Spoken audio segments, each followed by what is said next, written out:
بسم اللہ الرحمن الرحیم الحمدللہ رب العالمین والصلاة والسلام علی سید الانبیاء و خاتم النبیین۔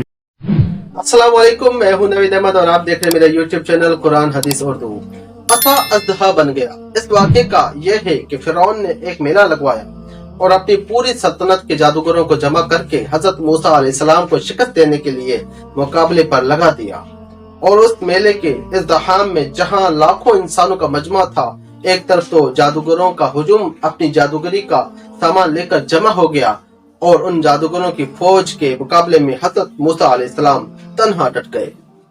جادوگروں نے فرعون کی عزت کی قسم کھائی اور اپنے جادوگروں کی لاٹھیوں کو اور رسیوں کو پھینکا تو ایک دم وہ لاٹھیاں اور رسیاں سانپ بن کر پورے میدان میں ہر طرف پھنگاریں مار کر دوڑنے لگیں، اور پورا مجمع خوف و ہراس میں بدحواس ہو کر ادھر ادھر بھاگنے لگا، اور فرعون اور اس کے تمام جادوگر اس کرتب کو دکھا کر اپنی فتح کے گھمنڈ اور غرور کے نشے میں بدمست ہو گئے، اور جوش و شادمانی سے تالیاں بجا بجا کر اپنی مسرت کا اظہار کرنے لگے۔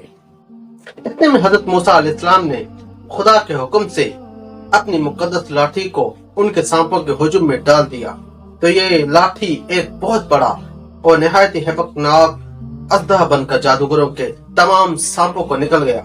یہ سب دیکھ کر تمام جادوگر اپنی شکست کا اعتراف کرتے ہوئے سجدے میں گر پڑے اور بآواز بلند اعلان کرنا شروع کر دیا کہ ہم سب ہارون اور موسیٰ کے رب پر ایمان لائے۔ چنانچہ قرآن مجید نے اس واقعے کا ذکر کرتے ہوئے ارشاد فرمایا ہے کہ ترجمہ قرآن کنز الایمان، بولے اے موسیٰ یا تو تم ڈالو یا ہم پہلے ڈالے۔ موسیٰ نے کہا بلکہ تم ہی ڈالو۔ جب ہی ان کی رسیاں اور لاٹھیاں ان کے جادو کے زور سے ان کے خیال میں دوڑتی ہوئی معلوم ہوئیں تو اپنے جی میں موسیٰ نے خوف پایا۔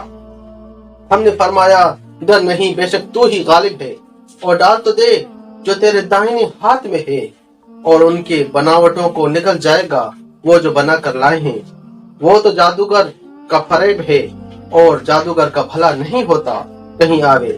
تو سب جادوگر سجدے میں گرا لیے گئے اور بولے ہم ایمان لائے جو ہارون اور موسیٰ کا رب ہے۔ اللہم صلی علی سیدنا و مولانا محمد و علی آلہ وبارک وسلم۔ صلی اللہ علی محمد